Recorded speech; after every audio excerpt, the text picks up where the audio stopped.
Hi everyone, welcome to live stream doodling. Don't really know how this is going to go, but I'll take you at least through some of the process I use to do some of my sort of sci-fi sketches that I post regularly on Instagram and that sort of thing.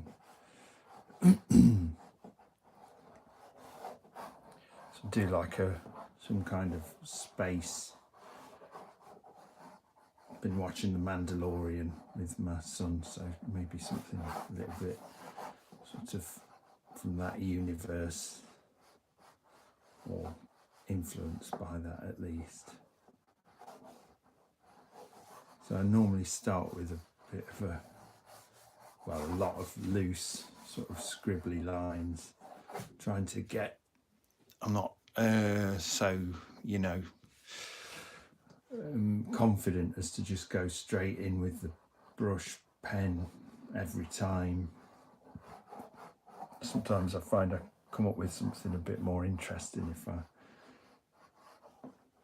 if I do some of these kind of loose lines first, and I know enough sort of anatomy and perspective to get by with the other stuff, but this is more to put some sort of design ideas in place as well, and maybe to kind of lock down a bit of a pose for the character. So I try to keep these pretty quick, loose, gestural sort of lines.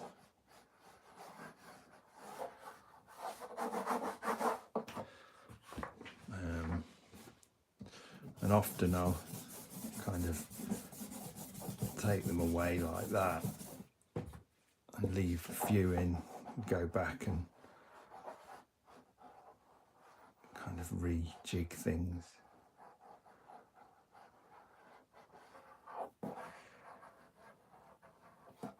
Sort of quite influenced by obviously the Star Wars universe as a kid, but also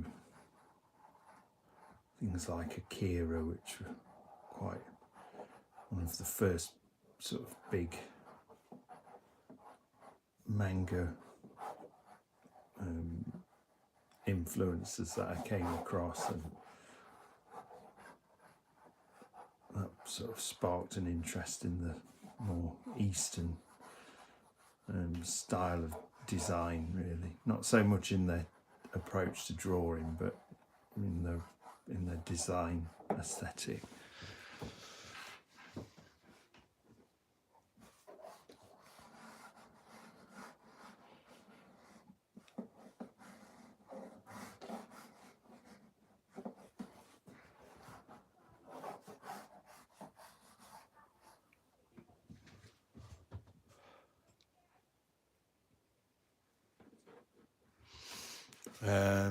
Somebody's asked if I have any tips on anatomy. I think there's a lot of information out there, very much more than when I was learning. It's almost an overload, I think, sometimes, but if you can attend some life drawing classes, that's always obviously really useful. But also, if I did a lot of studying of like medical anatomy, or understanding what was going on underneath the exterior of the body, so that you can build up an understanding of how the machine of the body works, as it were. That's quite useful, and also to break things down into simple shapes, and that helps you to apply perspective to the figure that you're doing without getting sort of too lost in things. So for example, that arm here that I'm tackling, if you can think of it initially as that kind of shape, then we're looking at a forearm in perspective, and that helps to simplify what otherwise is can appear quite a complex sort of shape initially, you know, the drawing of the forearm. So if you bear those kind of principles in mind, and then a kind of understanding of skeletal and muscular anatomy, combined with applying that to maybe some life drawing classes, that's the sort of, for me, probably the ideal combination and approach. So that's probably enough information. Yeah, I'm not from Poland. My grandfather was from Poland, so he came over to UK in the war, Second World War.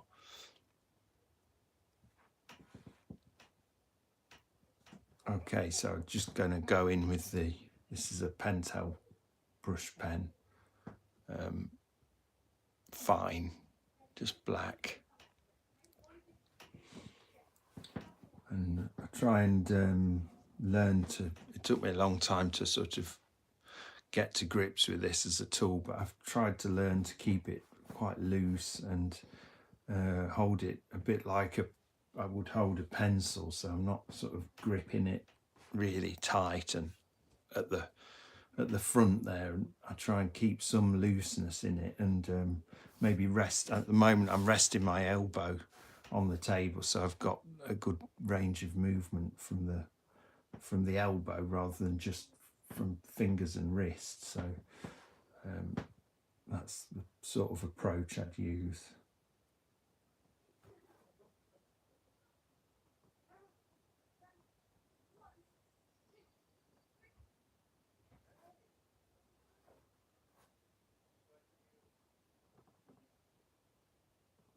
I'm trying to simplify as well at the moment. Sometimes I think I over sort of work things. Trying to teach myself to leave things when I've put enough information in, as it were.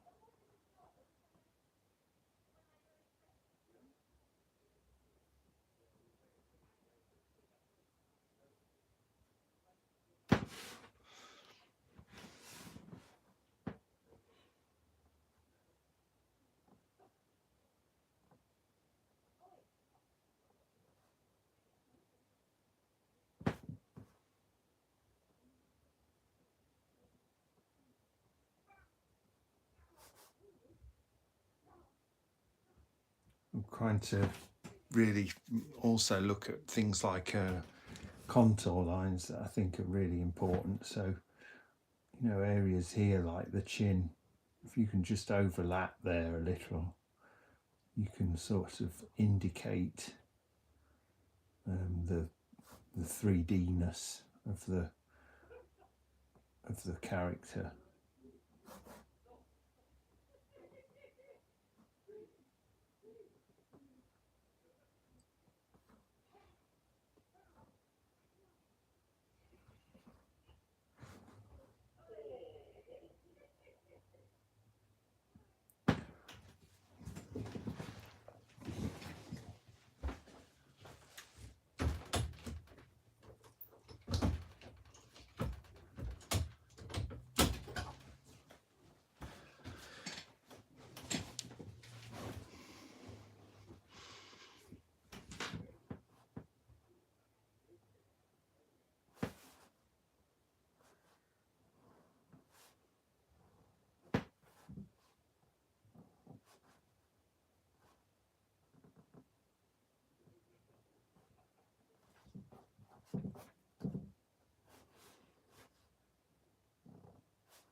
really trying to think here about these as simple shapes in perspective. You see, really got to think here that's just a box really in perspective, and then I've put a little sort of shape like that, but I'm always bearing in mind that initial sort of box shape of the helmet, and here I'm going to curve it round, so bringing it round like that, and then all the rest is really kind of surface detail.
Somebody's just asked how often you should draw a day, and I think to get, really improve it, I think the important thing is to do it daily so that it becomes habitual. Try not to put too much pressure on yourself, especially if you're, learning, because I think, you've got to be able to enjoy the process to really learn efficiently. And obviously we all get bogged down with, well, not bogged down, but everybody has client work that they have to do once they become a professional. But if you can take some time in your day to take some time out in your day to do some sketching that's just really for you, like a fun personal sort of project, or a bit of, loose kind of warm-up sketching, or exercises in things that you feel you want to improve, that's the best approach to it. And if you can try and be a little bit disciplined as well, and tackle the things that you're weaker at, not just play to your strengths all the time. I think with social media, if you're not careful, it can be everything you post has to be great. A bit like how a lot of people post pictures of their dinners that always look superb. Nobody ever posts the picture of a burnt piece of toast with beans on or something. So don't fall foul of that too much, of feeling you have to produce something that's sort of, worthy of being put on Instagram, because, that's not the point when you're learning. I mean, I'm at a point now where I'm still, people say, you're really good, and, it's lovely to hear that, but I know there's things that I can improve and I'll work on. And I think that's the joy of drawing and art, really, is that there's always somewhere to take it. You never run out of options or ideas, or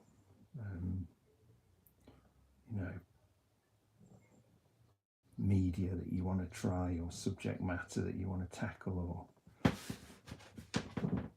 but when you're learning, if you can take a sort of approach of looking at what you need to improve and really focusing on that, then you can make great sort of progress, I think.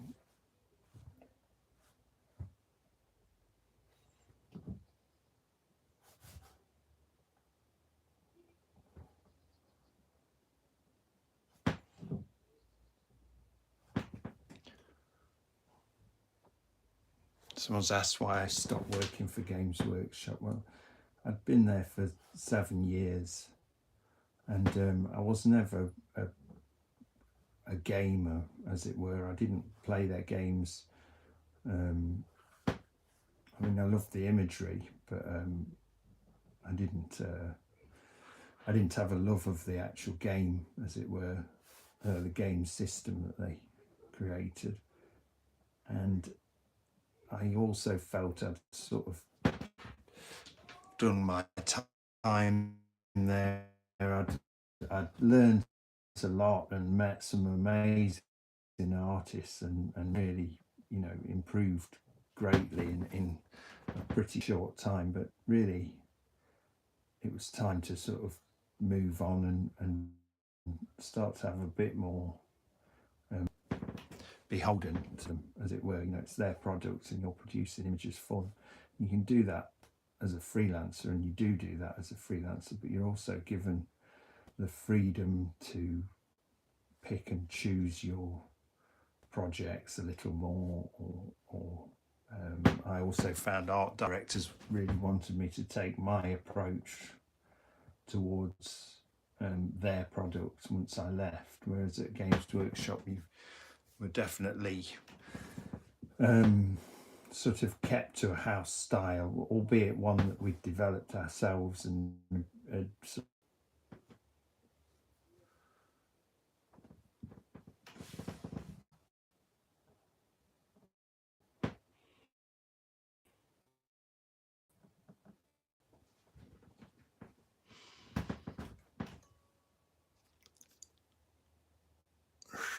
going to adjust this camera for a second.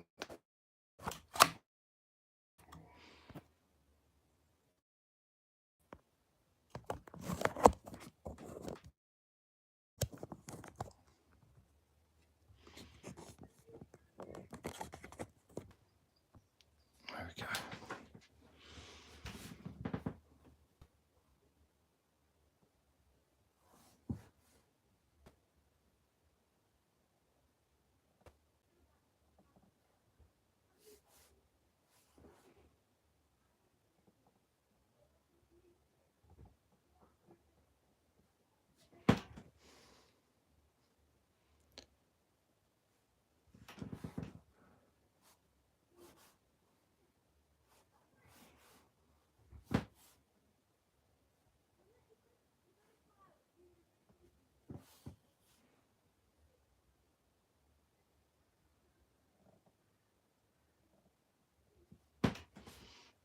I'm always trying to think of these, you know, these surfaces of having some kind of perspective, and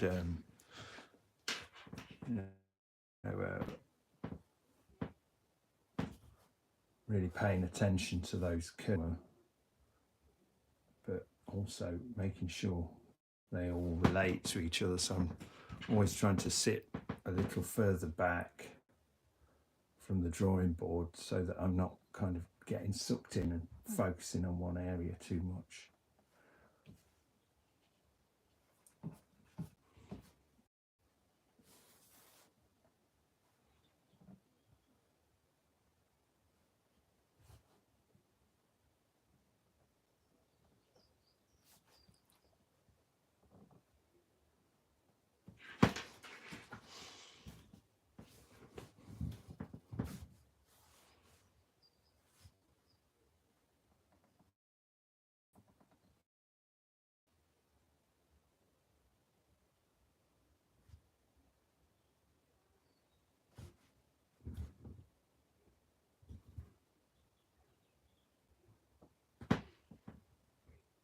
Yes, I can see your comments.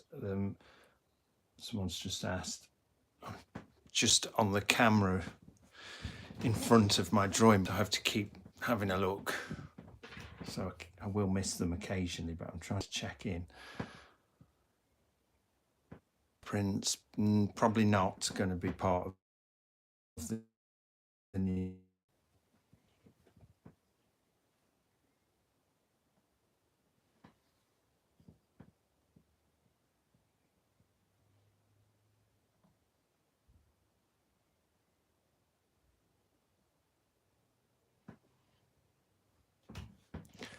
Robert, yes, I am inventing it for the first time right now, but obviously there are a lot of its shapes I've drawn before, and you know, ideas I've maybe investigated before, so it's not completely new. I've just done those loose drawings first, to loose lines to sort of give me some design cues, as it were.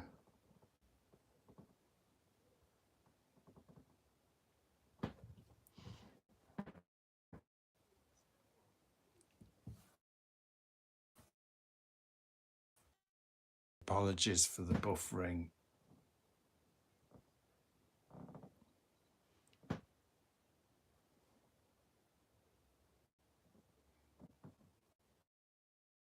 Seeing, as it were.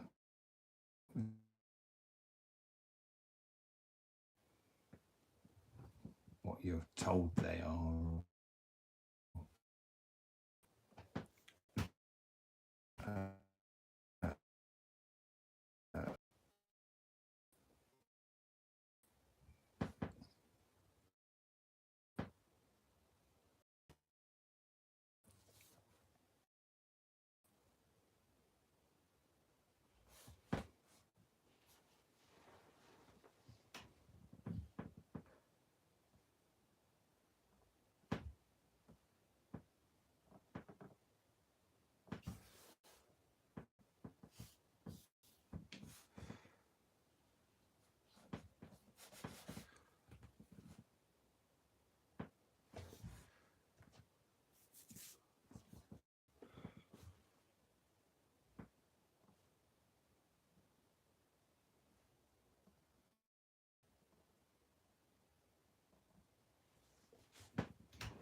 I think it's pretty cool as well to throw in references, even if you're doing something that's completely, you know, sci-fi orientated or futuristic or fantastical. Then if you can throw in a few references to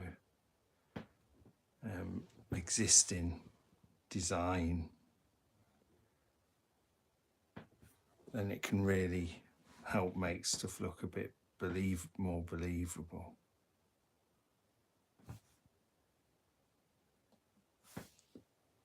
Not really happy with that there, but it'll have to do for the moment.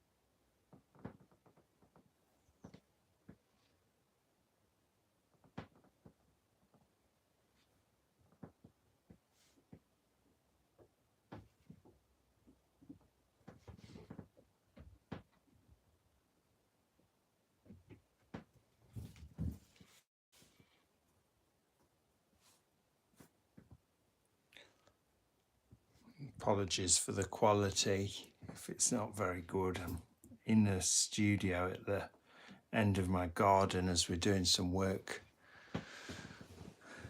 in the house. So my internet connection's not really that great.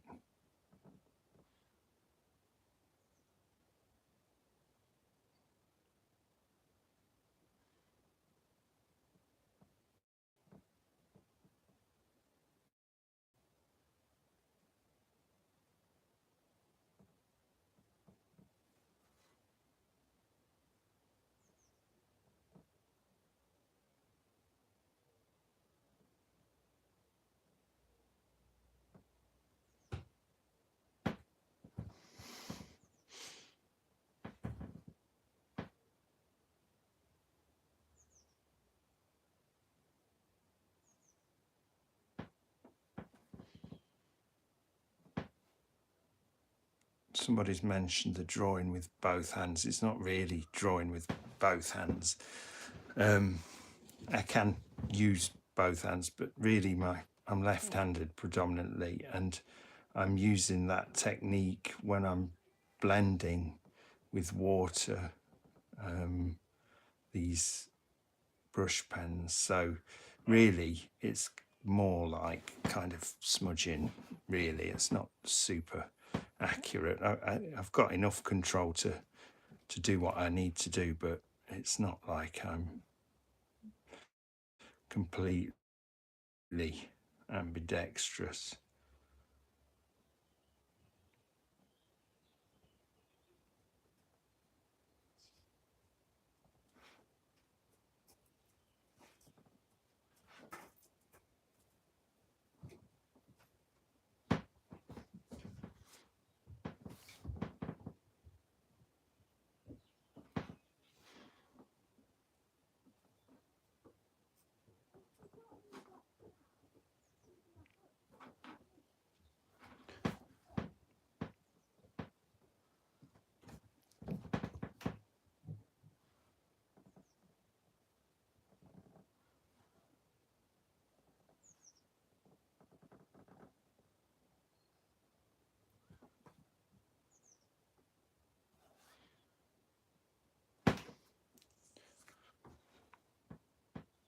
You're welcome, Domo. Said thank you for streaming. Still trying to work out a way to do this a bit more professionally. So I'm kind of currently perched with my head bent around the phone that's filming it, so it's a little bit awkward for me, but I think it's working all right.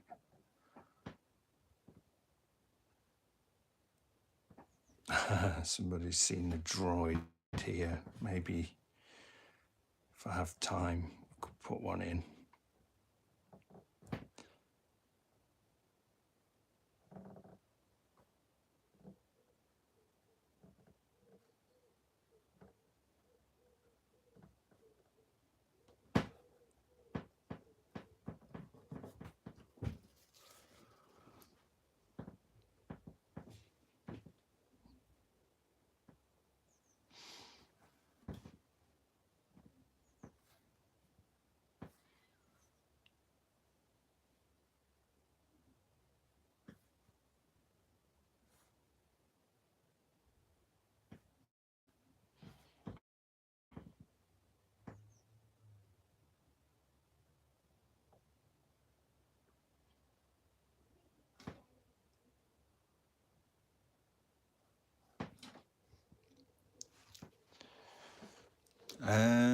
Somebody's asked if there's a way to buy originals from me. But I do have a few sort of sketch originals available.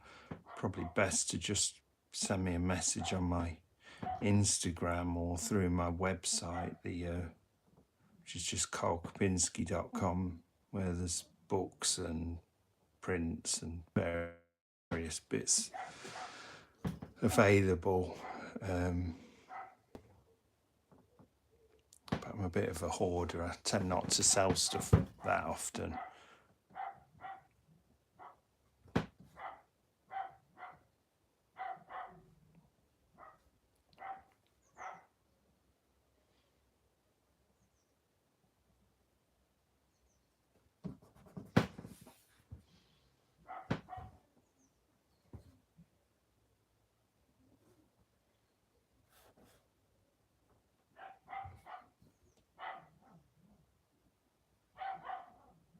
So what I do, I probably won't have time to do it here, but often I'll go in then after doing these lines with a grey, like same brand, a grey Pentel, and then put some tone down, and also, as I mentioned earlier, with the people saying, oh, the two-handed drawing, it's more a water blender, so I'd be working, put the grey down and blend as I go, because it gives me a bit more time to move the paint, well, the pigment around, sorry, and you know, because I'm working on a paper surface, you don't always have that much time to move it.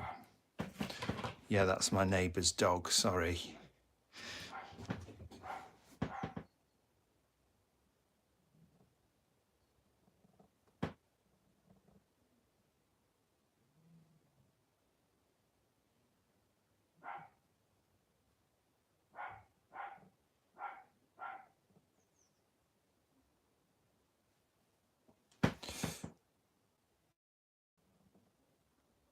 He is cute, my neighbour's dog, but he's not as cute as my dog.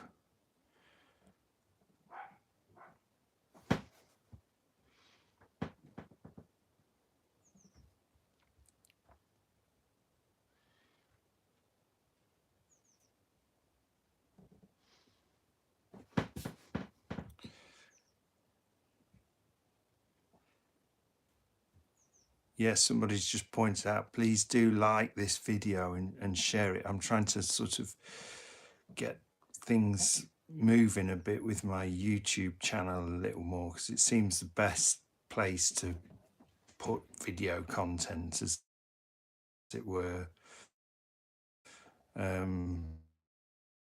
So yeah, please do. I mean, if you like the video, you don't have to if you think it's crap, but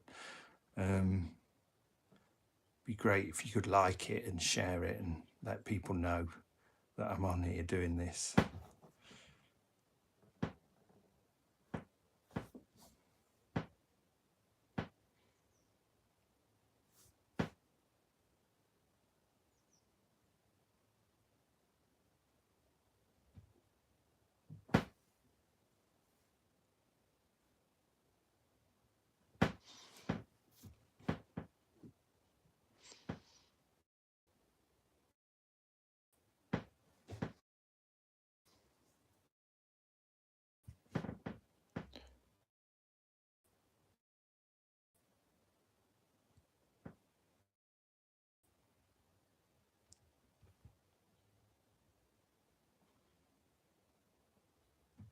Somebody's just mentioned maybe I should stream on Twitch.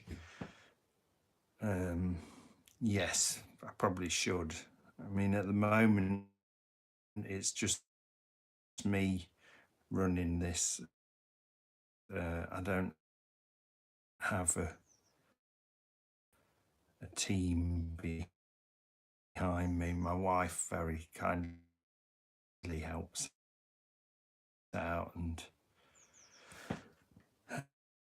that I know there's a whole bunch of stuff I should be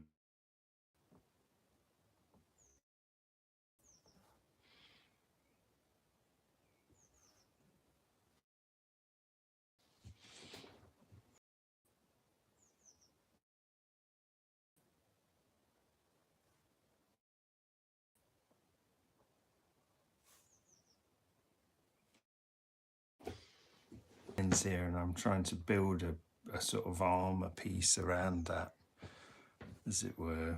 So I've using those, you know, design decisions, as I mentioned earlier.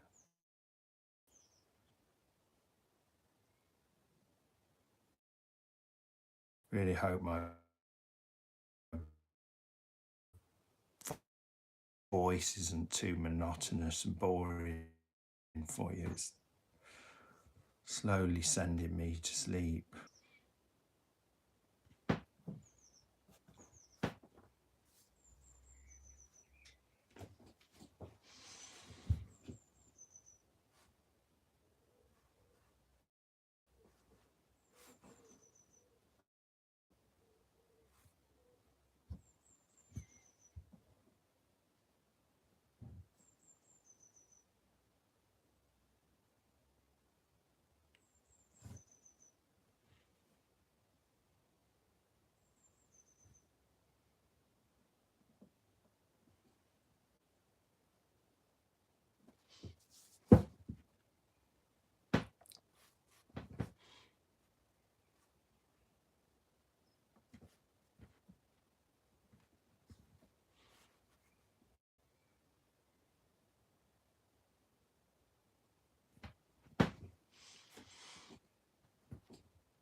Yes, Alan, I can answer questions.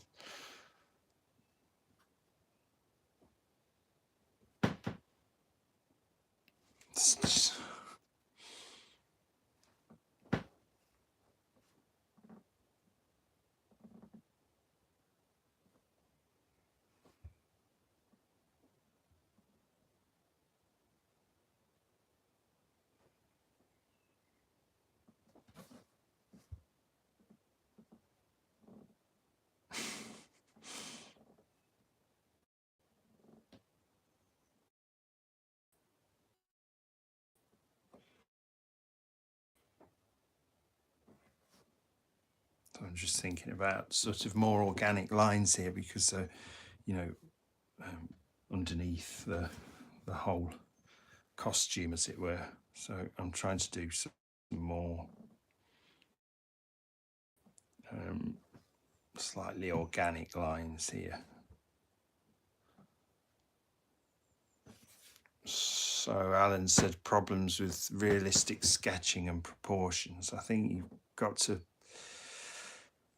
I mean, I'm aware now that I'm losing a little bit of a sense of proportion of this guy. So I've got to keep sitting back and looking at the whole picture, as it were. So, you know, how that head relates to these legs is, you know, it's easy to get lost as you're going along in each element, but the most important thing is that they all relate to each other and they're all believable. So I think it's important to teach yourself to sort of sit back from what you're working on and look at the image as a whole. You know, not always work kind of hunched over and really close to the piece you're working on, because then you can get sucked into just working on single elements and lose a sense of unity in the drawing. I think that's one thing to consider when you're struggling with that sort of thing.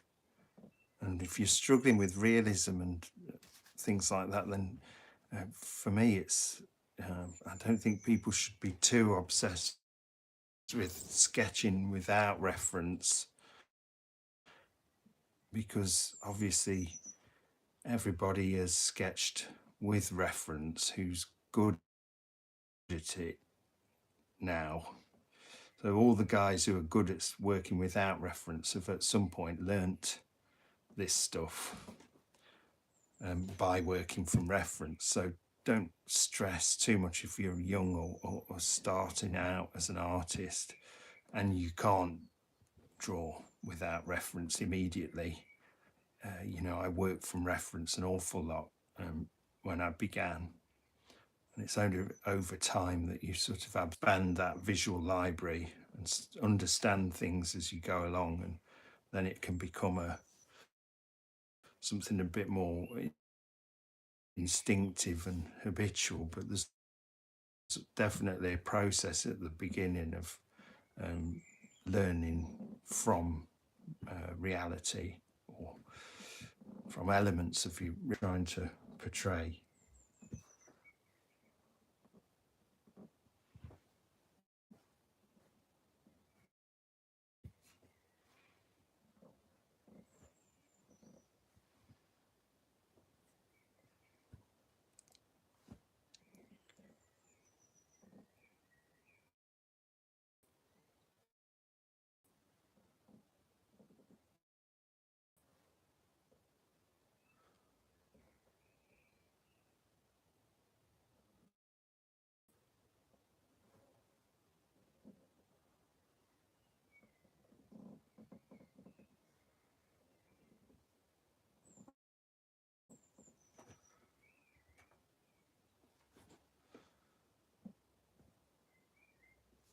Do you know how to get over art?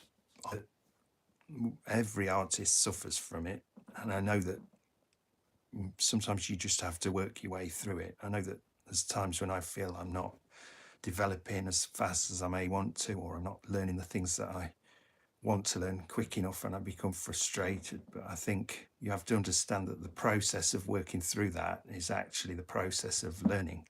So you, as frustrating as it may be when you feel like I have a block here, I can't do this, I can't, work the way that I want to work, that's because you're learning it. You're not, if you could do it straight away, then you wouldn't be learning and you wouldn't need to learn it. So artist block sometimes is misinterpreted as the process of learning for me. So I know that if I'm struggling with something, it's probably because I'm learning that thing, or it's something that I'm not completely, comfortable with, or isn't part of my repertoire yet. So that's one way to look at it. And also, I think, there's so much information out there now with the internet, and it was a resource that wasn't there for me when I began. So sometimes I think it's good to take maybe one artist, a different artist that you really like or admire, and really study them deeply, not just click through image after image, but try and understand things a bit more. So sometimes if I feel like I've really ran into a brick wall with my drawing, I'll do that kind of thing where I focus on someone whose work I really admire, and try and learn from it. Another thing that I do often is to change medium. So maybe I'll work in pencil instead. That kind of thing can help. So changing up what you're using to make the work can be useful, because it'll often trigger off or rekindle an interest in what you're doing, and may get you fired up again. I do have some drawing tutorials. There's one or two on here aimed more for young kids, because the situation at the moment with people being out of school. I also have some much more good. I mean, I've been looking at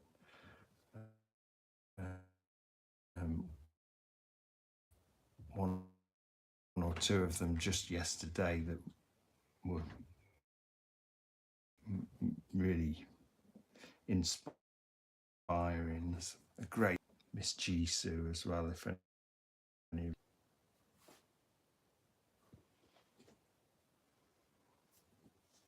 A bit annoyed here at this brow that I've just lost the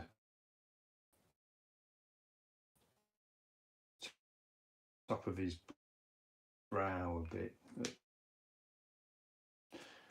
So if I've got one here, but sometimes they use these Posca markers, a white Posca marker like that. And then really I'm going to stop in sort of 6 or 7 family. So and really these brush pens, I find them a little frustrating sometimes, because I like them once, if you look at the leg down here, the ink started to run out a little bit, and they work much better for me that way. Whereas here it was fresh ink, so it was a lot more of it.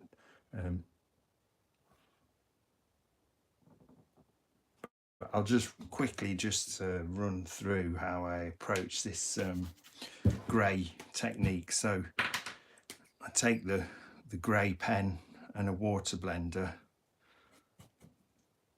and I'll kind of flood certain areas with a bit of water, and you can see it moves the black around a little bit as well, and then just blend like that. And you can put areas that tone down very quickly like this, and just move it around, and once it's dried you can go back in and kind of clear up areas. You can see you can get pretty good fast results with that, and just moving some of that existing blacking around as well. And wipe it clean. I'd normally have a piece of paper there to do that.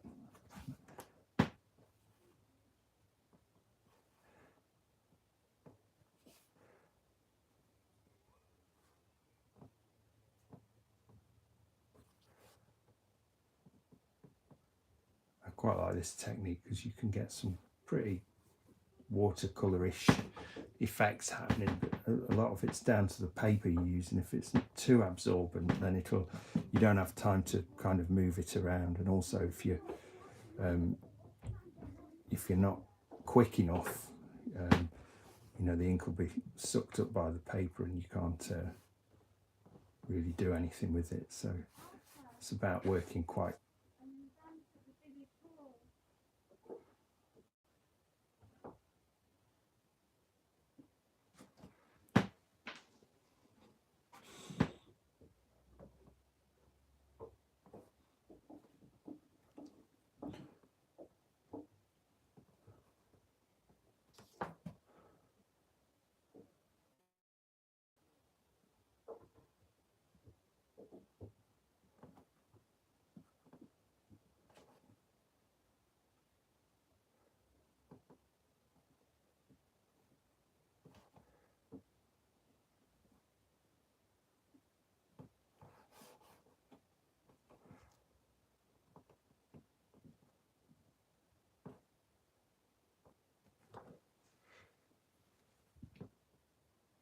work into it while it's wet as well, like that as well, which is quite cool.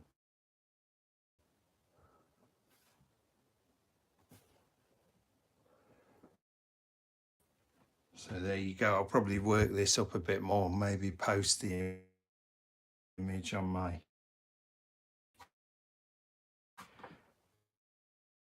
gram. So if anyone's got any final questions, just shoot them through now and I'll have a look. Otherwise, I'll wrap it up and call it a day. Go and get a beer.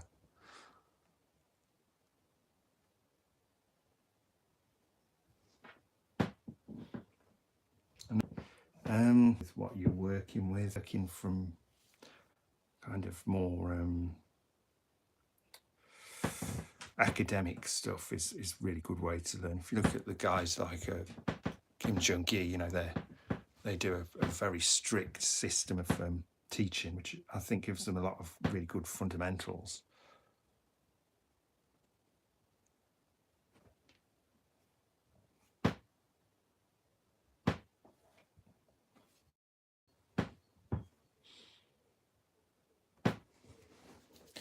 So there you go. You can see how I work with,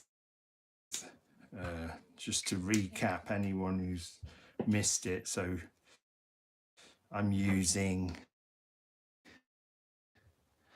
basically, this is the grey Pentel brush pen. And then a fine black. So you can see that tip's very much thinner. And then just a cheap water blender. So there you go. I hope you enjoyed that. Have a great weekend. I'll upload the video to YouTube, and yeah, let me know.